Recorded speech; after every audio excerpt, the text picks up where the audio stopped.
오늘도 5장만 읽어줄게. 산부인과 소외. 이 시기에는 아내분이 배 때문에 머리 감기가 힘드니까 남편분이 감겨주셔야 해요. 진료가 끝나면 환자를 문 밖으로 후다닥 내보내기 바쁜 담당이가 무슨 일인지 남편에게 쫑크를 주었다. 머리를 안 깎고 갔나? 쫑크? 쿠사리. 일본 말인데. 우리의 담당 의사는 진료 결과 외에 쓸데없는 말은 일절하지 않는 사람이다. 우리 의사 선생님이랑 비슷하네. 절대 안 하시니까. 시기별로 주의해야 할 점도 묻기 전에는 말하는 법이 거의 없다. 여기서 났나? 우리 같은 병원에서? 우리 다니는 병원 아니야? 그러니까 인터넷이나 책에 널려있는 게 주의사항이니 나도 불만은 없었다. 뭐 딱딱거려. 그런 그녀에게 날고기와 사우나를 주의하라는 것 외에 조언을 들은 건 이번이 처음이다. 떡이 된 내 머리가 그녀의 입을 트이게 한 것이다. 아, 여자 선생님이구나. 배 때문에 못 감은 게 아니라 그냥 귀찮아서 안 감은 건데. 그래도 나는 내 담당이에게 꽤 호감을 가지고 있다. 중학생 때 좋아했던 국어 선생님을 닮은 그녀는 매끈한 어투, 쓸데없는 공치사와 남의 안색을 살피며 맞추려 애쓰는 기색이 없는 태도가 멋지다고 생각한다. 립 서비스를 하지 않는 여성을 보면 난 좀 속이 시원해지는 기분이다. 사실 처음에는 너무 필요한 말만 하는 거 아닌가 싶었다. 2주일간 고대했던 진료 시간이 너무 허무하게 끝나는 것 같아 맞은편에 경쟁 산부인과에도 가보았다. 우리도 처음에 그랬잖아. 좀 서운했지. 아니 이게 맞나 싶어. 그러니까 처음이라 궁금한 것도 많은데. 뭔가 나한테 관심 없는 거 같기도 하고. 맞아. 근데 갈수록 사람이 좋아. 인터넷 임신 출산 커뮤니티에서 친절하기로 마음들의 칭찬이 자자한 곳이 있었는데 진료 전 사전 상담 시간이 따로 있는 데다 대기실과 혈압 체중을 재는 공간이 나뉘어져 있어서 왔다 갔다 하는 게 귀찮았다. 나름 민감한 부분을 배려한 것이겠지만 게다가 임산부인 나의 기분과 몸 상태를 일일이 물어봐주는 다정함이 참으로 성가셨다. 오히려 이러면 이제 성가시나봐. 사소한 진료 절차도 대강 넘어가는 법 없이 꼭 동의 여부를 물어왔다. 진료 시간은 충분하다 못해 지나치게 길어서 더 궁금한 것이 생각날 때까지도 기다려주었고 진료가 끝나자 간호사가 초음파 사진을 일일이 잘라서 육아수첩에 끼워주었다.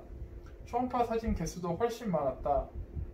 써놓고 보니 더할 나위 없이 훌륭한 병원이다. 아무런 설명도 없이 수십만 원짜리 산정검사를 다짜고짜 해버린 지금 병원과는 차원이 다르다.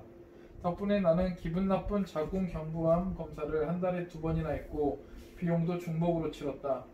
하지만 그 훌륭한 병원은 사람이 너무 많았다. 또 사소한 일인지 몰라도 초음파 사진을 간호사가 직접 잘라서 끼워준다는 게 꽤 거슬렸다. 사진을 잘라서 끼워주는 노동까지 간호사가 할 일인가? 마음이 불편했다.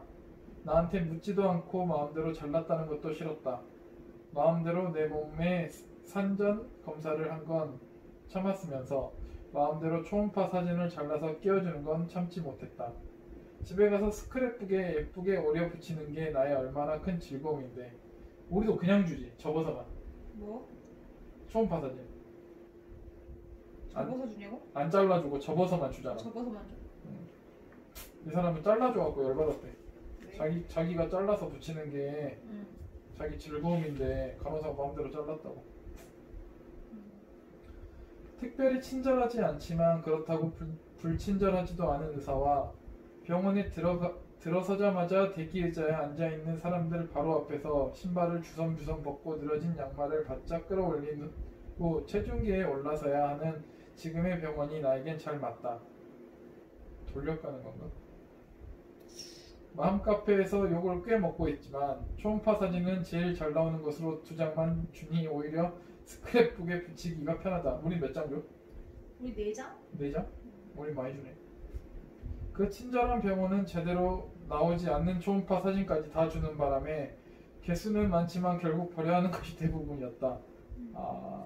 그러니까 그 친절한 병원은 우리가 사진 찍는 것처럼 한 200장 찍어서 2장 건드는 것처럼 초음파 사진 하나거든. 아무튼 이 무뚝뚝한 병원의 무뚝뚝 의사가 남편에게 아내의 머리를 감겨주라고 조언한 일은 나에게 깊은 인상을 남겼다. 너도 이제 좀 더 배 나오면 오빠 머리 감겨줘야 되겠다. 괜찮아. 왜? 아직까지는. 그러니까 좀 더 나오면. 4일째 전 몸살로 열이 39도까지 올라 거의 기듯이 병원을 찾아갔을 때도 의사는 나에게 이제 머리 감으셔도 됩니다 라고 말해 주었기 때문이다. 아, 출산 후에 나는 내 머리를 다 내가 머리를 안 감고 병원에 간 죄다.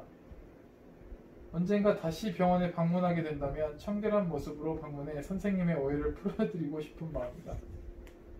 배 내밀고 걷지 말라니요.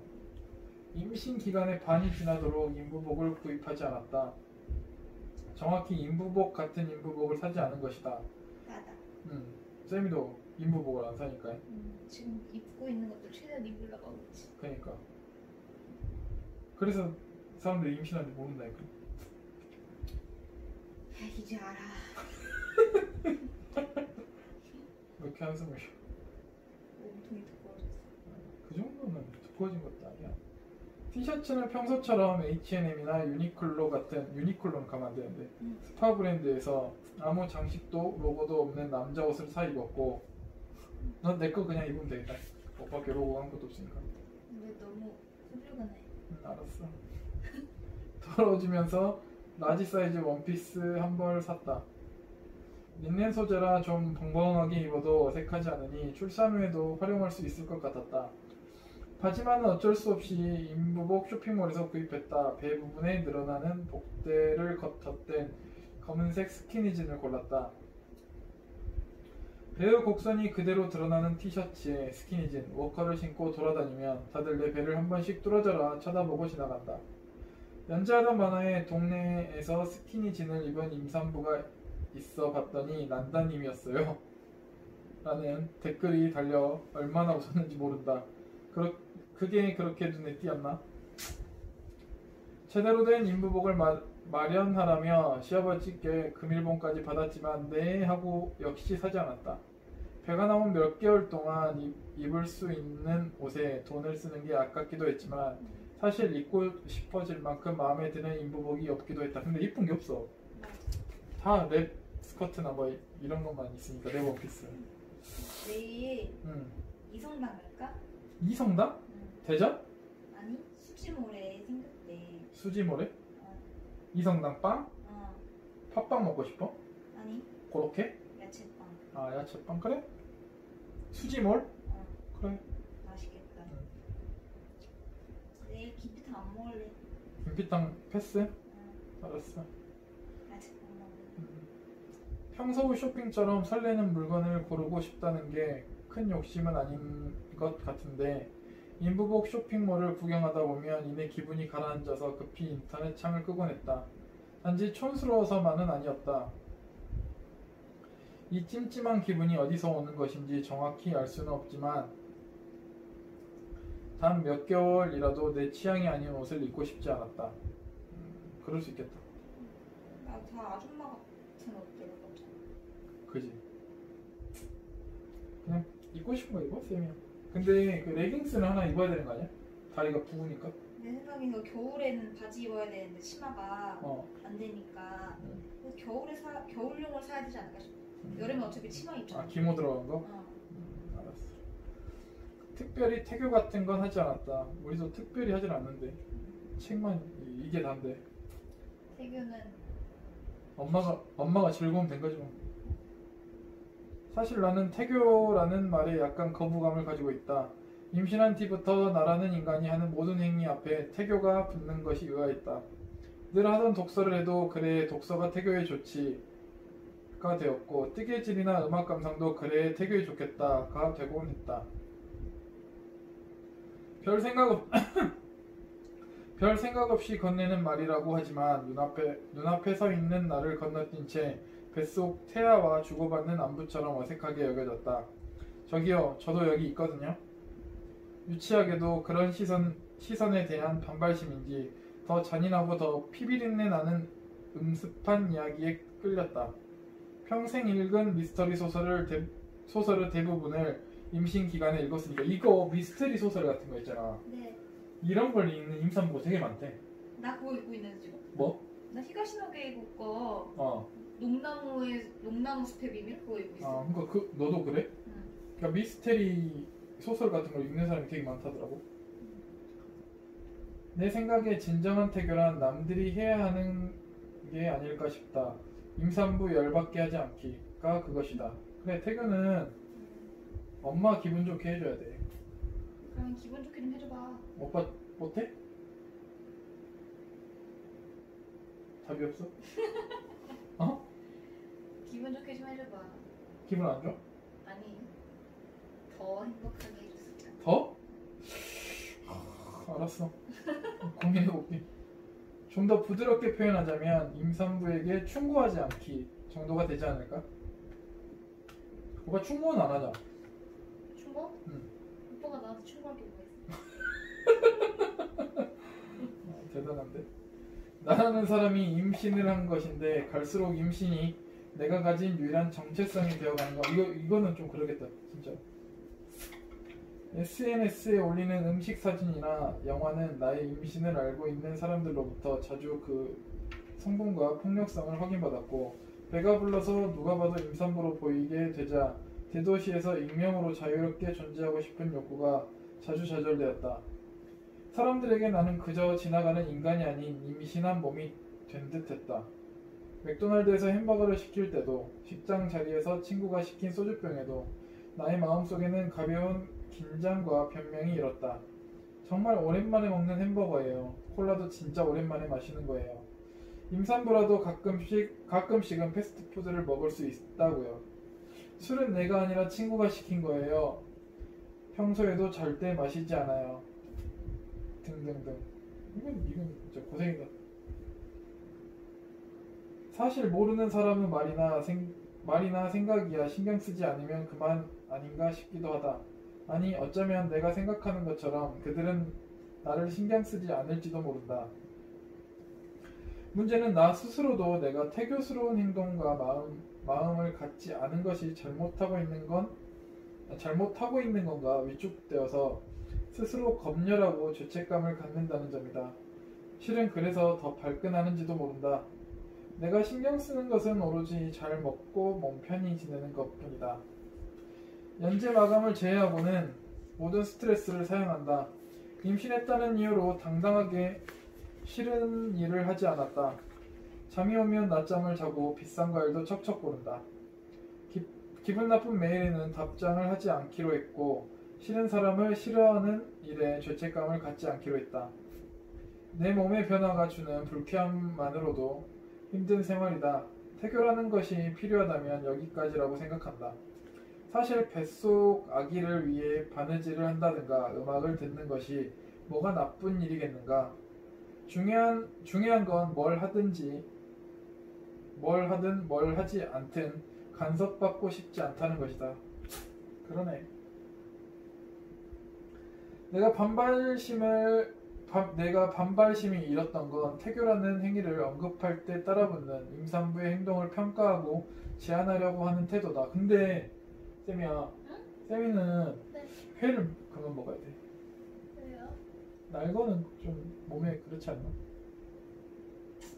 아무튼 알았어. 아기를 위해 술도 끊고 커피도 끊고 사우나도 끄는 데다 임산부 요가 교실까지 나가는데 태교라는 말로 나의 정신 상태까지 통제하려 드는 건 해도 너무하지 않는가?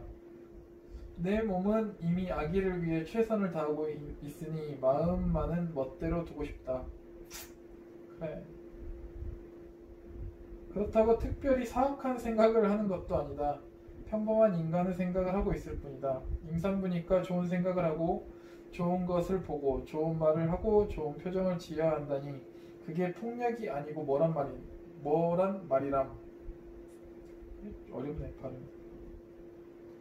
혹시 주변에 임산부가 있다면 눈앞에 소맥을 말아먹거나 보신강 종을 치듯 배를 봉으로 치면 차력을 하는 게 아닌 이상은 신경 쓰지 말기를 권하고 싶다. 이미 그들은 스스로 조심하느라 스트레스가 가득한 상태일 것이다. 특히 음식 이야기는 아예 하지 않을 것을 권한다. 회 이야기 하지 말까? 왜? 어.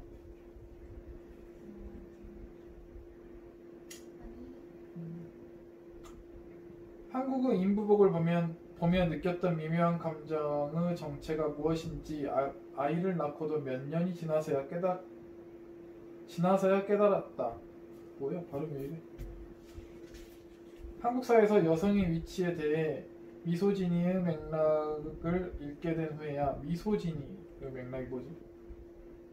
나는 나를 가장 사랑하는 엄마에게 들었던 충고를 떠올렸다. 나는 걸을 때 배 내밀고 다니지 마라. 요즘 것들은 애 가지면 왜 이렇게 배를 띠 하고 내밀고 다니는지 몰라. 아, 니는 걸을 때 배 내밀고 다니지 마라. 요즘 것들은 애 가지면 왜 배를 띠 하고 내밀고 다니는지 몰라. 배가 나왔는데 어떻게 배를 내밀고 다니지 말라는 걸까? 그 말은 배를 자랑인 양 다 드러내지 말고 옷으로 적당히 가리라는 말이었다. 당시 내가 인부복으로 검색했을 때 보았던 옷들은 그런 사람들의 인식을 반영한 듯 대부분 배가 부담스럽게 튀어나와 보이지 않도록 애쓴 모양새였다. 일관된 스타일에서 터브 뉘앙스를 나도 모르게 읽었기에 불쾌했던 것이다. 임신을 한 후 언제 배가 나올까 늘 궁금했다. 목주름이 짙어지고 여드름이 빽빽해진 건 슬펐지만 너는 피부가 좋아졌는데 다 피부가 안 좋아지네. 왜 안 좋아지지? 그러니까 그럼 나는 정말 당근오일덕인가? 체질인가? 새로 생긴 내 몸의 곡선은 마음에 들었다. 그러니까 너도 그렇잖아. 곡선이 부러질 사람처럼. 그건 오빠가 마음에 드는 거지. 난 그래. 허리가 없어졌다. 허리가 잘 먹혔는데 허리가 통허리가 됐단 말이야. 다시 뭐 돌아오겠지. 하지만 한숨 쉬지 마. 하지만 종종 인터넷에서 임신 7개월인데 달라붙는 옷을 입어도 될까요? 같은 질문을 발견하면 가슴 한쪽이 조여왔다. 어째서 30이 넘어서까지 교문을 통과하듯 살아야 하는 걸까?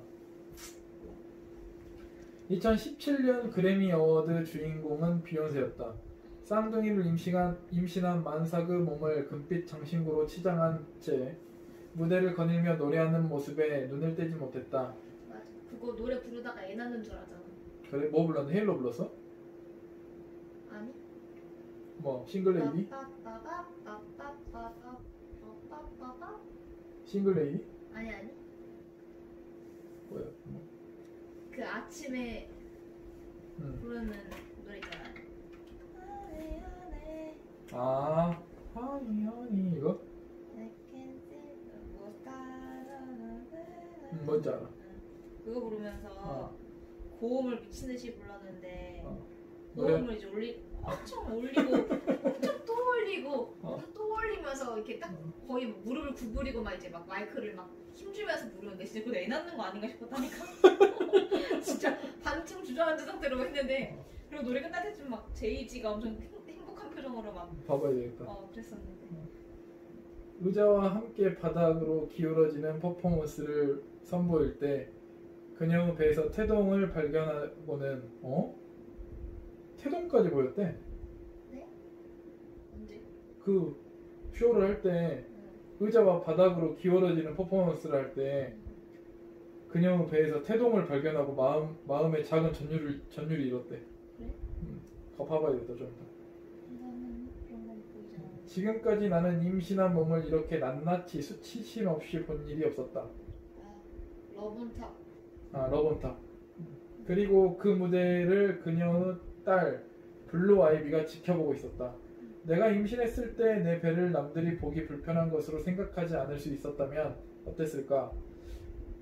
임산부가 스나이퍼도 아니고 왜 몸을 가리냐며 꿋꿋이 내 스타일을 고집하던 나는 만삭이 되어 기념사진을 찍을 땐 달라붙는 티셔츠가 신경 쓰여 결국 조신하고 얌전한 옷을 급하게 사입고 말았다.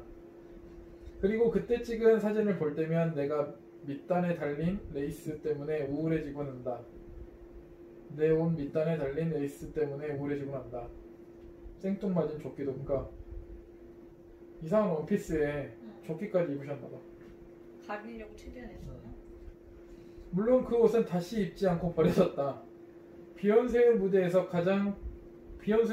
큰 감동을 받은 나는 감상을 다시 읽어야 되겠다.